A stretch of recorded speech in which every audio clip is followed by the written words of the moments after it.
Donald Trump is in an era right now, a moment where he's trying to convince Americans who are on the fence or Americans who aren't excited about the Democratic ticket that he's softer than he really is. Don't worry. You know, I'm going to shift this position on abortion after already taking your rights away. This is the real Trump movement, what we're seeing today. I hope Americans are clear about that. J.D. Vance is even farther to the right, as you said a few moments ago, Nicole, than Donald Trump is. And I think as Trump tries to distance himself from Project 2025, this pick is going to make that even more difficult. If I can just say very quickly, Mara's point, there's something I want to build off of, because I'm a Gen Xer. If you think of Gen Xers and millennials, we were the ones we're children of white flight. We're the children of the civil rights movement. It was sort of our job, working across the aisle and across race and ethnicity, to try to, as somebody said earlier, implement all that was done before us into our neighborhoods, into our institutions. And what we've seen over the course of the last several years, particularly as a backlash to the Obama presidency, but even before that, is just a deepening and a hardening of positions where there is no incentive, a disincentive, in fact, to have the kinds of conversations that we were talking about.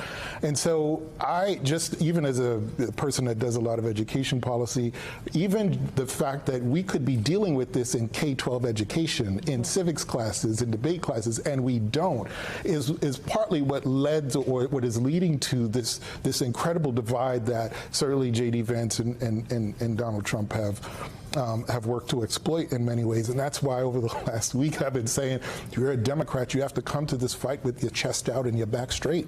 This is about, as you were saying earlier, signs of strength. You know, how are we going to fight this? How is that going to get pushed back? And it doesn't happen by having these broad conversations you shouldn't be having out in the open.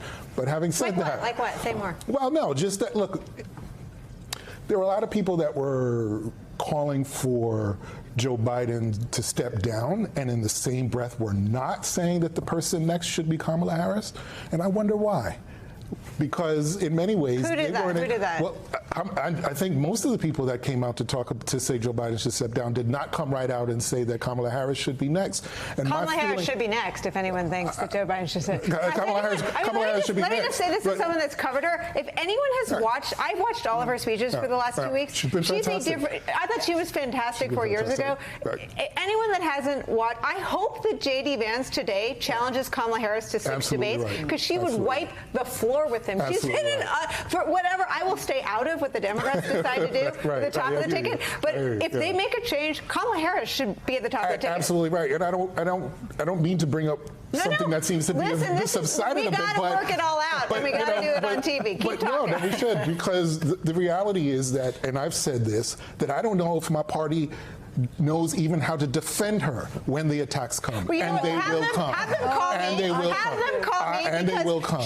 Let me just say this. I have only covered her, and I think this is where my that's fine. You have covered her, and you watched her dismantle Bill Barr. How many people can say they, like, you put your list of accomplishments together, and if you can put on it, destroyed Bill Barr, made fun of Mike Pence and the fly on his head without saying a word, and have hit the campaign trail with enough vigor to carry the whole ticket for the last 16 days, she's ready. And absolutely right. I've written about it. I've talked about it. And what concerns me, and it goes back to your point about signs of strength, the party can do this. The party can do this. They can fight this fight. They can push back. Probably 2025. Who should lead the ticket then, in your view? You started the conversation. I've been saying since the beginning, I'm with Joe Biden. As long as he's in, I'm in. I mean, there's no question in my mind. Should he be in? If he wants to stay in, he should stay in. He's got, what, 3,896 delegates, and he said, come take them. And I'm not going to be the one to suggest that somebody should go do that.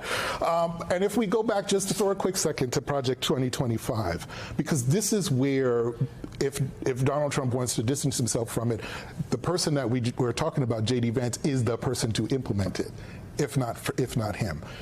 and get everybody in line on the ground to make sure that that's all implemented. And so when in my conversations and in just in talking to voters about what's coming next, it's important not to just focus on Donald Trump, but in every implementer that he appoints, because these are the folks that are going to be day-to-day transforming our institutions. I go back to the point I always make.